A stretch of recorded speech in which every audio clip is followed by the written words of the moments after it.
Starting the recording.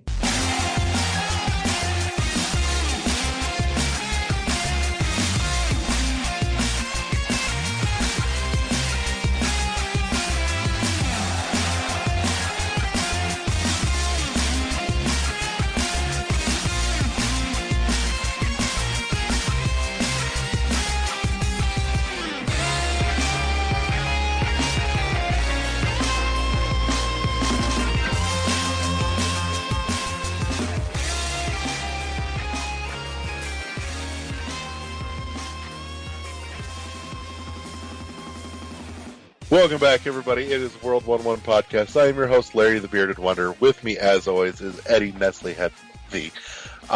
We're without Corey this weekend, or this week, as he is off doing anniversary things, apparently. Yes.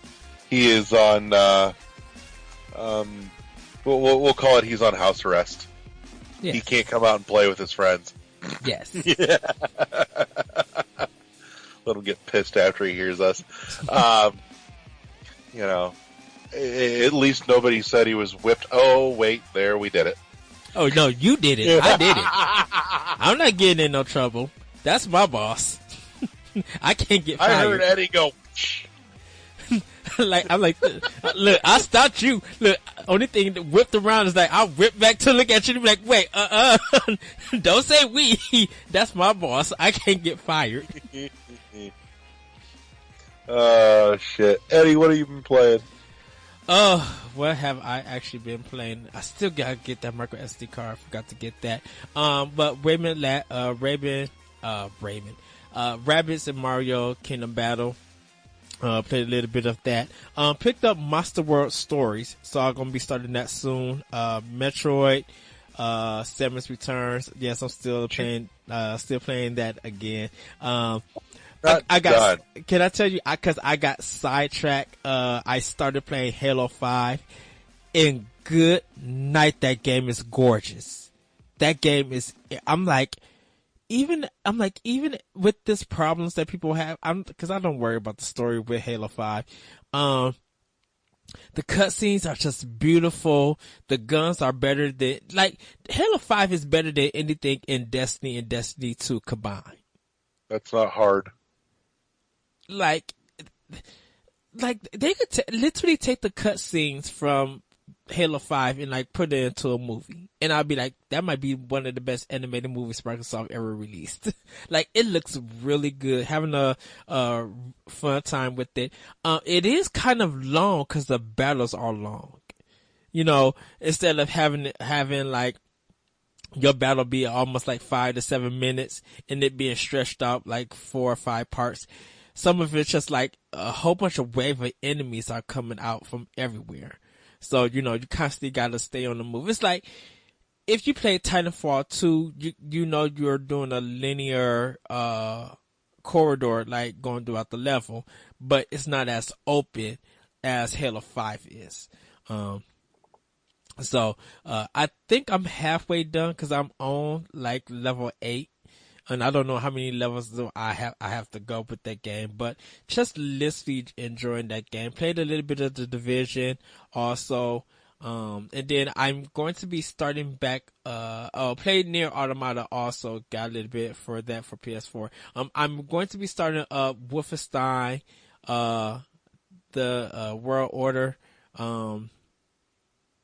New World Order? New World Order, yeah. I'm going to start the expansion and the Wolfenstein game, because I want to get ready for next week, cause I'm picking that up along with Super Mario Odyssey.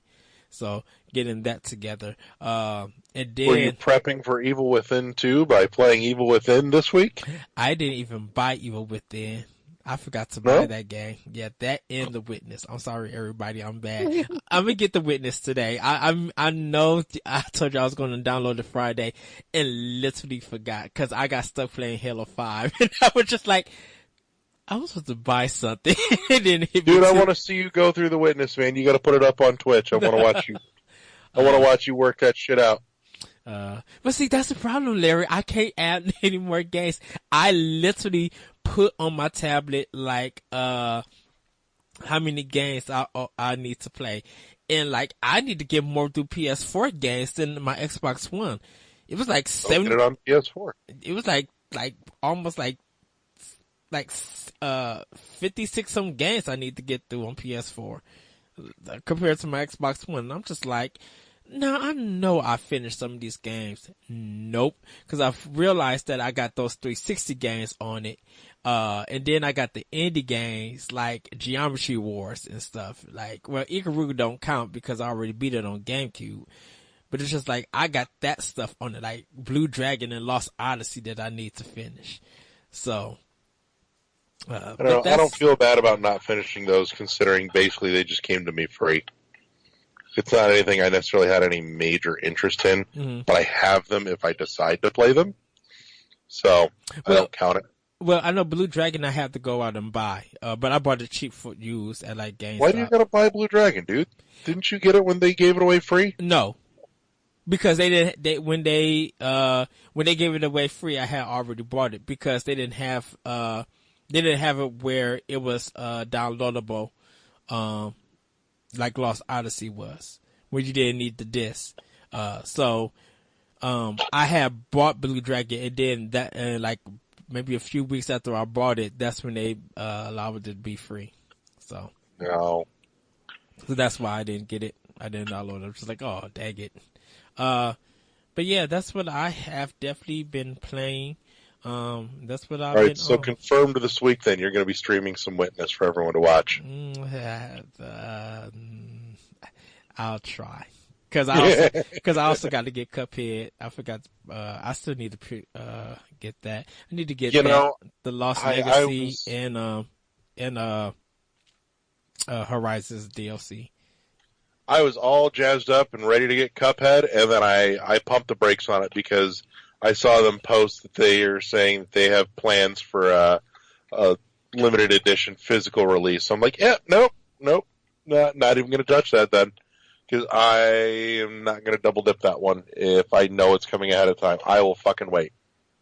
Well, I think they was waiting for, when we were probably talking this about the news, they probably was waiting for how it was going to do first, for them to even do physical. Either way. I'm glad I didn't jump on it day one just for that simple fact, not to mention I don't need it immediately just because I'm still working on a bunch of other stuff, which I didn't get to play nearly as much this week as I had previously, but I did get to play a couple things. I actually finished something front to back this week. I played through Gone Home. Did I say that I went to Gone Home last week? I think we talked about it because it was part of Games Unfold. But actually, I played it all front to back, and I felt disappointed. See? I felt let down. And that's why I think I said, like, I wouldn't have paid, like, the $20 or whatever price they was charging for that game. Yeah. No, I'm glad I didn't pay $20 for it. There's some parts in there that weren't bad. Other parts felt like they could have been better fleshed out. It just, I don't know. Maybe it was just I wasn't in the right headspace for it. It's entirely possible, but it just, really you can rip through that game in like 2 minutes if you know exactly what you're doing. No shit. Right. Like there's an achievement for beating that game in like 60 seconds. But, I mean, just wandering my way through though, I think part of it had to do with the fact that like for the first half of the time that I was playing it for like an hour and a half or so, the brightness setting just was too fucking dark. And the only reason I realized it is because I was streaming it and I was watching the stream on my laptop. So I could like see shit better on my laptop than I could on my fucking TV. So I'm like, wait a minute, let's check some settings here. Cause like the rooms without the lights on just seemed way too fucking dark to be practical. I'm like, this is bullshit, and it just felt like bad design. And then I'm looking at it on my laptop, I'm like, wait a minute, why the fuck can I see everything on my laptop? Oh, brightness setting. This is a crazy thing about Going Home, though. How much pizza are they going to eat in that household? Like, is anyone cooking? Right. Yeah, empty fucking pizza boxes everywhere. And why does anything in it that has anything to do with sex always result in ew and gross? It's like, really? Considering the whole crux of the story, you would think that's not an ew gross thing, but whatever. So, but I won't call it a walking simulator because it's not quite right, but it's not super compelling. It wasn't super compelling to me. I hit a point where I'm like, this is fucking annoying because I feel like I've been everywhere and I can't really mark where I've been. And it's impossible to fucking keep track of shit in my head. There's just too much of it. And it really makes you drag the story out of it. Right. And there's something to be said for, only getting as much out of it as you want. But in something like this where that's all there is, don't make me dig for it, you asshole. Just put it out there. Give me your story. And then I'll decide if it's a good story. And the story's not horrific. It's just, it shouldn't feel like pulling teeth to get the story out of that game. And that's what bothered me. But that being said, I played it. It's free this month, Games with Gold. So there you go. It's not like you're out anything really, other than maybe an hour and a half, 2 hours of your time. Yeah. And for the love of God, turn the brightness settings up. Anyways, other than that, I dabbled a little more with Oxenfree, and for the life of me, and I think, again, it really just comes to the fact that I have just not been in the right headspace for it. I couldn't bring myself to sit and play a whole lot of it. And I want to. Every time I sit down to it, I'm like, not right now. Later. I did play more Golf Story, though. God, I love Golf Story. I seriously cannot get enough of this game. It's grown on me so hard. Yeah, a lot of people are really liking it, and it seemed that the sales for it were really good. It's cute, it's adorable, it's fun. It's not quite perfect in its play mechanics, but it's just odd enough that it feels like something old school, janky. Like just a little bit, just enough to be cute. And not enough to feel like you're getting constantly screwed. Yeah. But the mini golf course, though, was bullshit. That was fucking horse shit. But aside from that, it's a lot of fun. It really is. Totally worth the $15. I know when I go and get my memory card, I do want to get Yono and the Celestial Elephant. Mm-hmm. It looked excellent. Yeah. I remember when we were talking about that when they were showing that at the Nindies showcase months ago. Yeah, it's out, and I just now see the review, and I'm just like, oh, I'm not even mad at the score that it's getting. It looks up my alley of a game that I want to play, so I'm definitely going to get that. And it's only 1 gig, so that's why I was just like, yeah, I need a memory card for this. Yeah, it's that kind of isometric thing, and it looks super cute and adorable. Dude, I should have bought Cave Story at Target. It's like $25 on sale. Yeah, seriously, go back and get that like right now. Yeah, I have to do it tomorrow. Definitely get that. Because they've thrown a couple of free updates in there that make it even better. Yeah. I'll be like, that's one down. 28 more to go. For physical. Like, I kind of want like all the physical games. Troll and I might skip though. Cause which one? Troll and I. Yeah, it looked like it had some promise and then just didn't deliver. Yeah.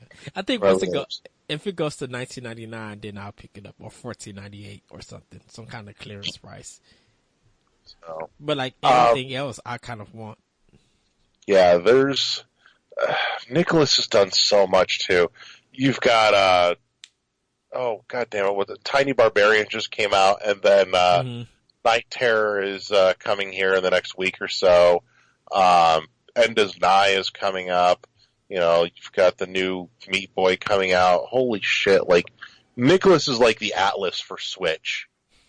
For American indie games. Yeah. Like, no shit. But it's Nicholas is to American indie what Atlas is to JRPG. But you know what? Nicholas feels like, I don't know. For some reason, I just feel like their business has just like changed. You know, they went headstrong with Nintendo, and it looks like their business just been making like perfect sense with Nintendo. Like, you know, they just been making money and profit off of Nintendo systems because Nicholas hasn't put nothing on PlayStation or Xbox, and that's huge. Well, Switch is made for this perfect little indie machine. You know, it seems like there's just a deluge of indie games coming out, and it feels like it just turned into the perfect storm where it's a case of there's the exact right crowd and number of people on the Switch to help pick out the ones that are worthwhile and help the cream rise to the top, rather than feeling like you're alone and trying to figure out, you know, through all the stuff that's out there, what is and is not worth your money and time. Yes, that is true. And that makes a big difference when there's a solid community to help with that. You know, it's kind of like if, say for example, all this shit was coming, you know, but there was half the people playing on Switch, then, and that half that was left is not all that active in terms of community-wise, yes, then it suddenly becomes a whole lot harder to make your way through everything that's out on Switch right now to figure out what you should and should not spend your money on, or what, you know, what would be worth your time and money. And then at that point, it becomes frustrating, and you put it down and you go, fuck this shit. There might be a ton of great stuff on here, but I'm not risking all my time and money to figure out what it is. Yeah. And I think... So that community, I think, has made a big difference for the Switch. I think and as a result, it's made it safer for indies to put their stuff out, because if it's quality, then it will get the attention it deserves. Well, I think that is making Switch popular. You know, we'll still get I guess soon we'll probably start seeing, hopefully we see more more physical copies come out for games for like third party.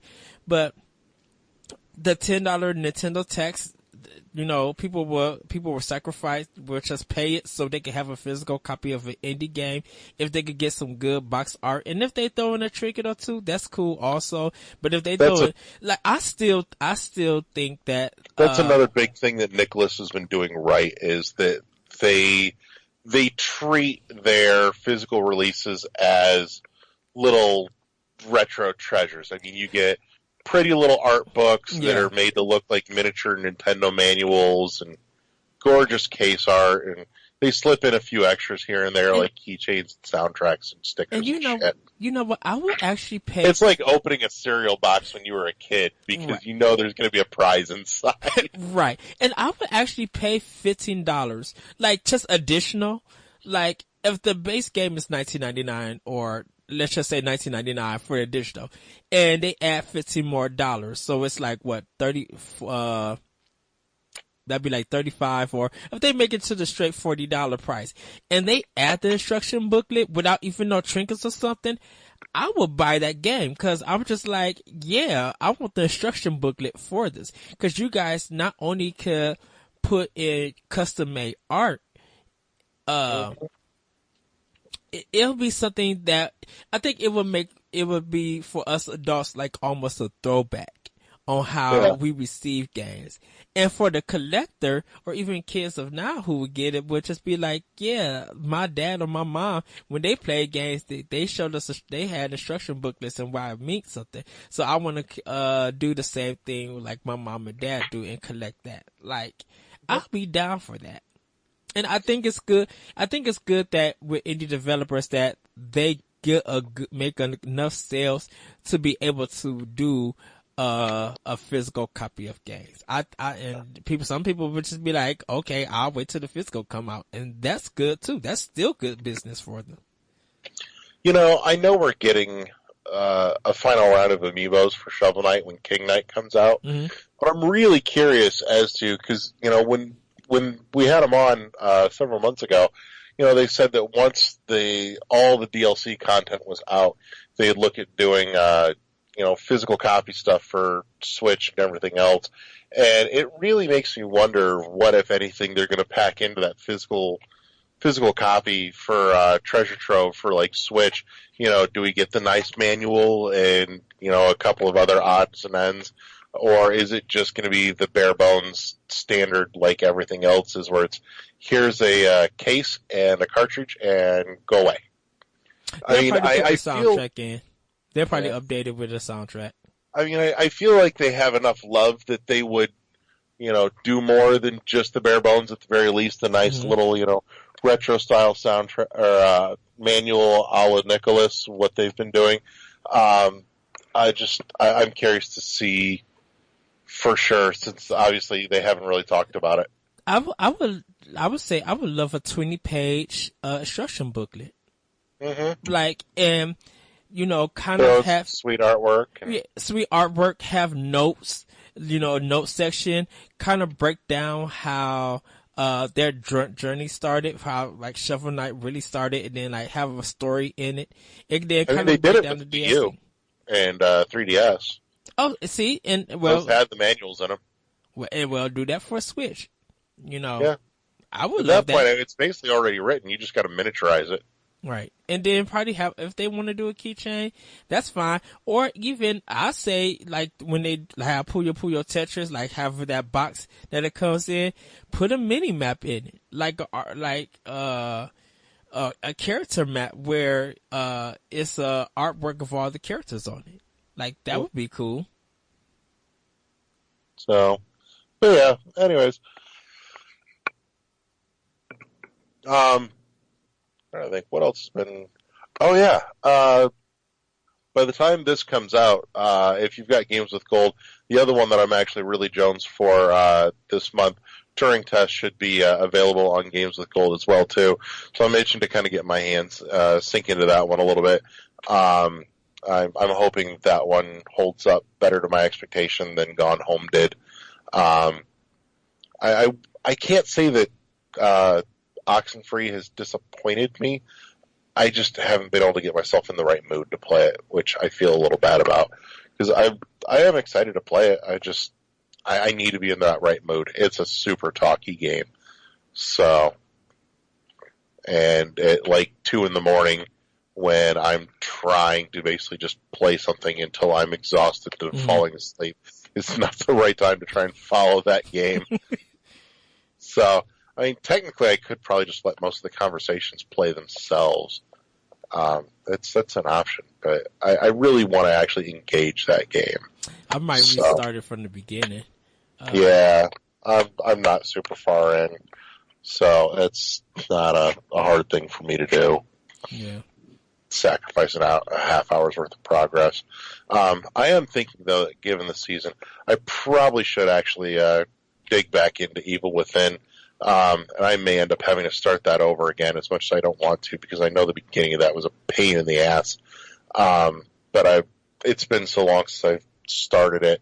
I really do want to finish it, because the second one looks so good, and I don't want to dig into it blind. I really do want to do my due diligence. So I may spend some time with Evil Within this week. Actually, I should have some time on Tuesday to at least play a couple of things for a little while. I may even stream a little bit of Evil Within this week, just to dig in a little deeper, see what comes of it. It's really good. It seems that the sales for the game has been well received. A lot of people are feeling very positive about it. I know Sterling said he was a whole lot happier with the second one than he was the first. Yeah, I know. And that's somebody that I would listen to when it comes to this kind of thing, because the whole survival horror thing is pretty much his jam. That's his cup of tea. I didn't read Game Informer's review. I do want to read it. But it says like even though part 2 is really good, for some reason it loses its way. Like it doesn't have something about it doesn't stand out.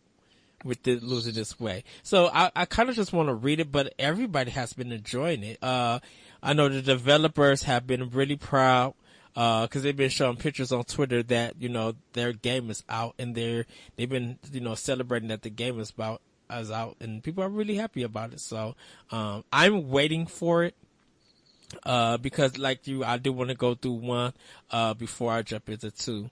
But yeah, like, I don't have any horror games besides Wolfenstein just yet to get into. Cause I want to play a horror game when it gets to Halloween. Halloween's a great time to revisit Dead Space. Well, I got that on Xbox One, so I know I need to revisit that.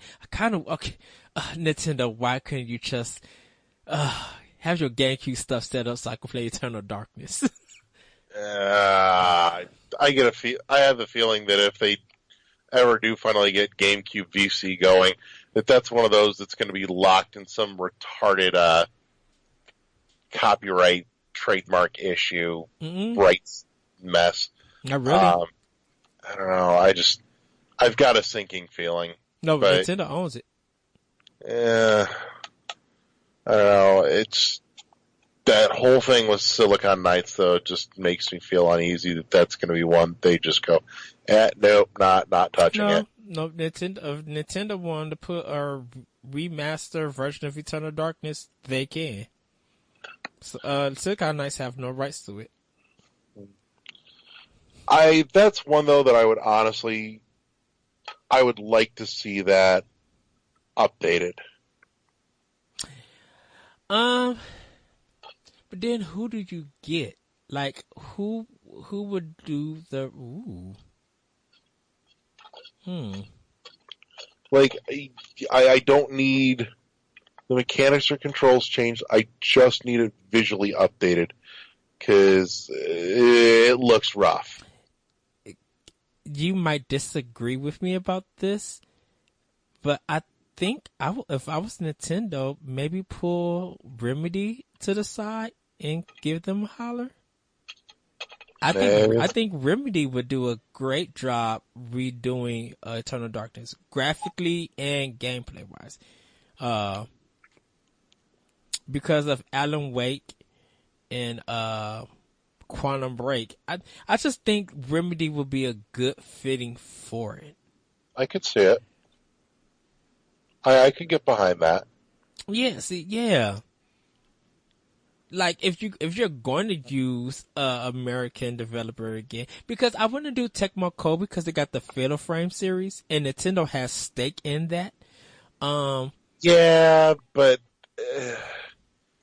and don't get me wrong, Konami. It's a distinctly different feel, though. Right. Going from American horror to Japanese horror. Right, because Japanese horror is mostly ghost, that kind of spiritual suspension of a thriller. Where America, I think we could go more, kind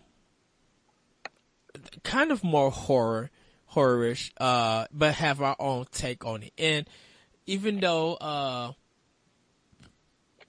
Eternal Darkness is a very psychological thriller, I think Remedy would do a good job. Definitely what they did with Alan Wake. So they know how to make a psychological thriller in a game. So I think Eternal Darkness being made by Remedy, I'm down for that. I would love to see that.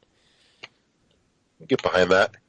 Maybe that's something you and I should do this week too, is since you've got that sitting in your backlog to be played. Maybe one of these nights we find a time we can both sit down and we'll do some race through Dead Space. Oh yeah, I'm cool with that.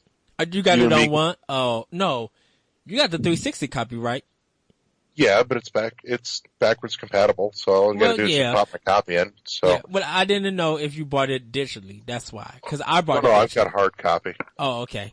Yeah, see, I bought it digitally, and I didn't know if you had it digitally too. But yeah, you've actually played all the way through it before, though, haven't you? I've never played Dead Space. Really? Yeah, I got Dead Space. I got Dead Space 3.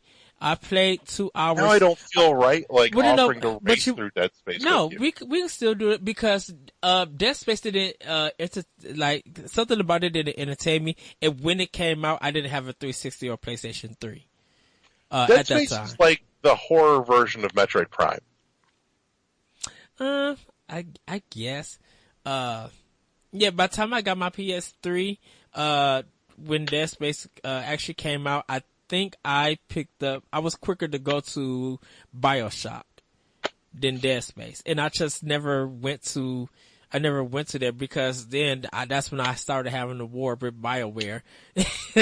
Even though BioShock is not BioWare. But me and my friend were just like, I just can't do BioWare's games. J Empire is the only good game. But that's Star Wars game. I won't Knights of the Old disagree with Republic. that, actually. That Star Wars Knights of the Old Republic is garbage. Garbage. And I'm not a for super all you big listeners, Star Wars fan either, so and all it you just didn't listeners, matter to me. before you start throwing shade and hate and everything about that, I still have the original copy for Xbox. So when it becomes Xbox compatible, backwards compatible, I'll play it.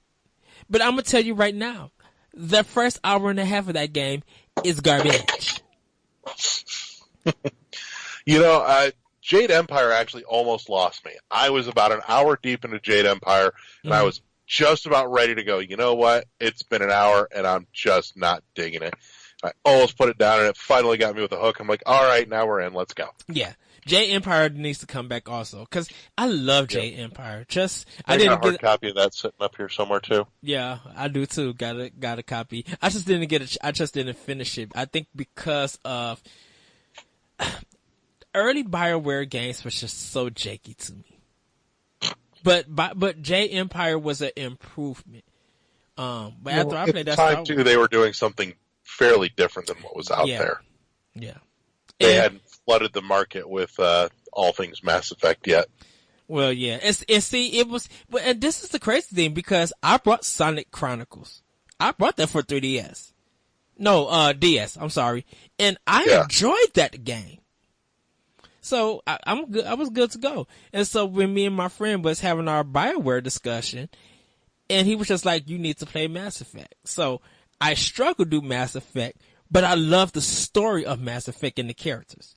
And then I hopped into Mass Effect 2 and was just like, "This is the best space opera sci-fi story on any console ever made."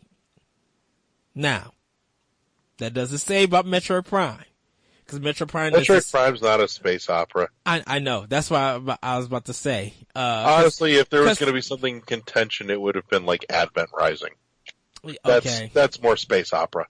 Okay, because I was about to separate Metroid Prime because I think Metroid Prime is probably one of that generation's best games of all time. Like, the Xbox, PS2, GameCube era, Metroid Prime, if it was on my top 5 list, I think that game would be on it. I mean, that game would definitely be on it because Okami would be on it, Metroid Prime would be on it, Wind Waker HD would be on it. Not Wind Waker HD, I'm sorry. Wind Waker would be on it. Tales of Symphonia would be on it. And then Final Fantasy 12 will be on it. Yeah. So, other news, because we kind of really derailed. A fairly large acquisition came up this week. IGN bought up the Humble Group. Did you catch that? Yeah, everybody's been talking about it. Yep. Some people are confused by it. Some people are wondering why. But a lot of people think that in order for for them to grow, they had to partner with someone big to get more distribution. And I find it okay. I think that's a good thing. And they say that IGN, they're keeping their hands off. So, but I think part of it will also be good for IGN that they got Humble Bundle. Just like if you guys want extra discounts and you're a Prime member, like, do some kind of Prime benefits attached to it, I think people would sign up for it. I'd really like to see Humble start doing more console stuff again. They've done 1 or 2 console bundles before, and I was really happy with it. And there just haven't been any since then, and that kind of makes me sad. The Nintendo Humble Bundles are just amazing, dude. And I love how bring that shit back. Come on. Yes, because I love how it's set up. Like, if you pay this much, these are the games you get. But if you are willing to pay more, we're willing to give you more. And if you want to pay the ultimate plus some, these are the games that you would get. Now, it just sucks that that most of the games that they put out, most of us own. But if you don't own it, that's a really, really good deal. Switch right now would be a great opportunity for that because there's so much indie content. Yes. You know what? I would say Black Friday. Literally Black Friday. Give us that Nintendo Humble Bundle that Thursday, because people are going to be wanting to play games while they're on the road or while they're shopping. So why not do it while the turkey is cooking or wherever people celebrate for Thanksgiving? So, in any case, but yeah, so that was a reasonably sizable piece of news that neither company really said much of anything about either.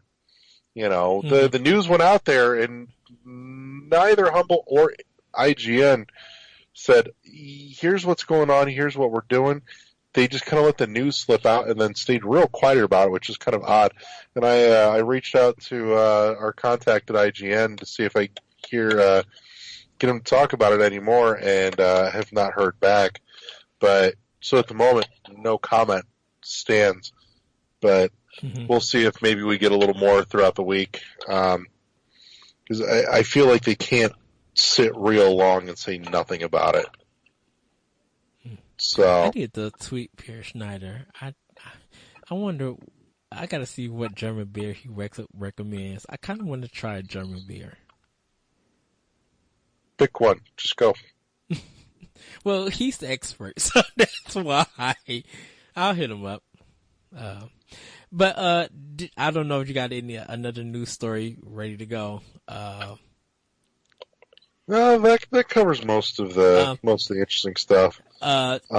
Capcom is like shutting down the online servers for Marvel vs. Capcom Infinite. Like, the game haven't even been out for a month and they're shutting it down. I'm like, hold on, this is a fighting game. You can't shut down the online servers like that. Apparently they can. I'm just like, wait. I think this may be the first time a game, an online server, has been shut down that quick from a new release. I think it's a shame because I think there are some people that spent money on that are going to be rightfully pissed off. I know I would be more than a little hot if I dropped, $40, $50, $60 on a brand new fighting game, jazzed to play it online. And all of a sudden, my online that I was promised is gone. Well, that's fucking horseshit. Well, I don't know what's going on with a lot of third parties, because they haven't been sending out a lot of games to a lot of companies, a lot of stores. Like maybe Best Buy, GameStop, and Target get them.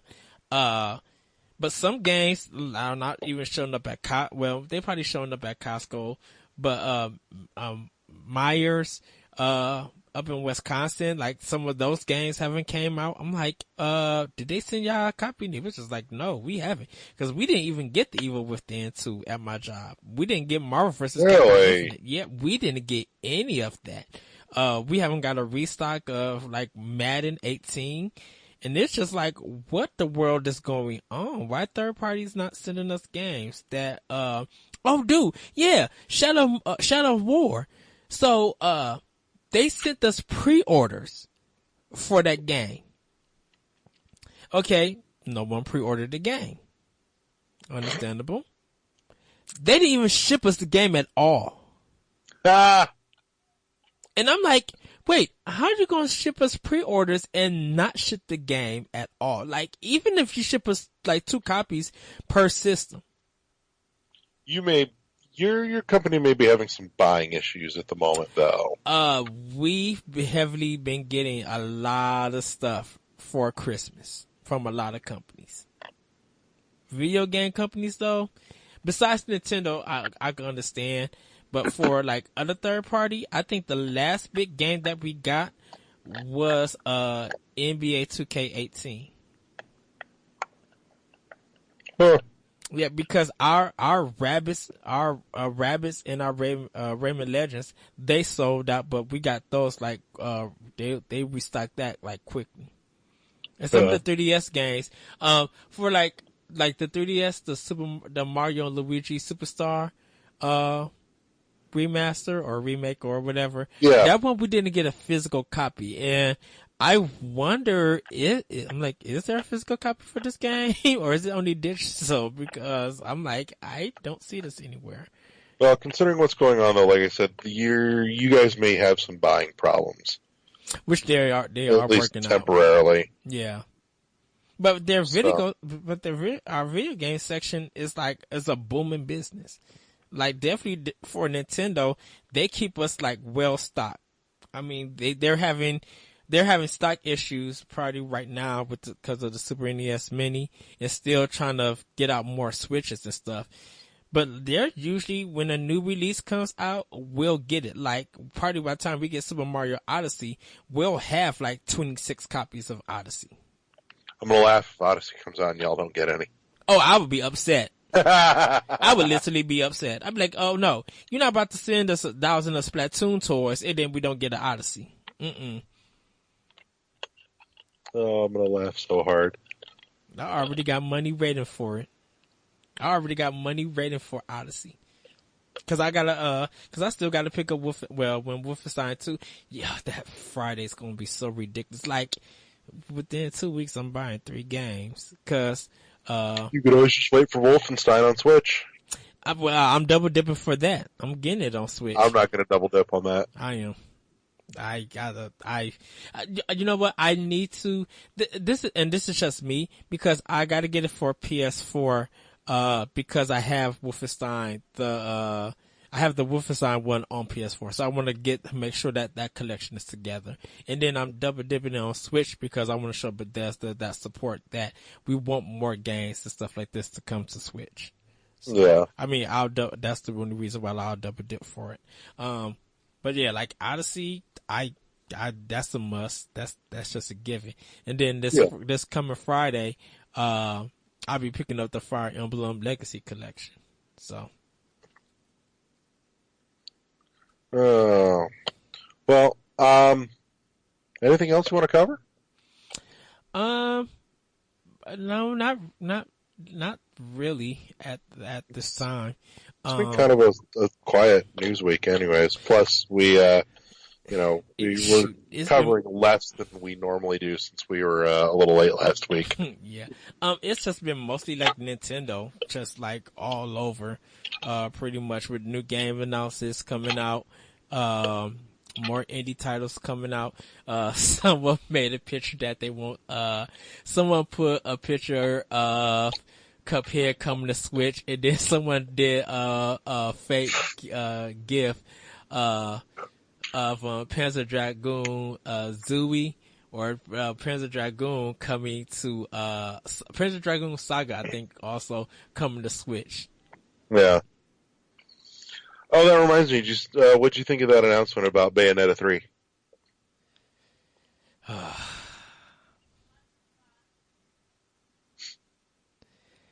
I think we won't see that till later.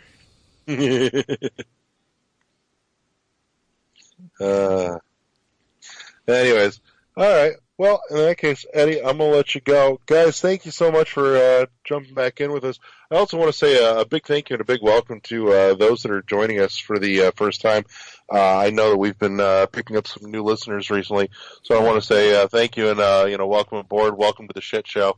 In any case, that being said, find us at our home on shoutengine.com. subscribe to us and check us out on iTunes. We appreciate those reviews and ratings.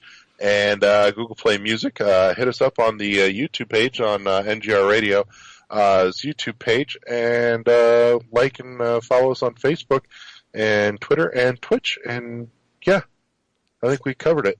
You guys can follow me on Twitter at ThatRetroCode. Hear my podcast, Optional Opinion, on SoundCloud. The new season will be starting up this week. And also check me out on a podcast called X2Jump. With J.R. Oliver and Ryder Sweat. I did their show last week, so that episode is up on SoundCloud and I think Google Play also. But you guys can check it out. It's a PlayStation podcast, and we had such a great time. I told them about World 1-1, and blew their minds when I told them that we spoke to Pierre Schneider. He's like, "What?" I'm like, "Yeah." So you guys check their podcast out. They're really good. They're just starting out new too. So yeah. Right on. All right. Well, everybody, have a good night, and we'll see you back next week. Peace. Bye, everybody.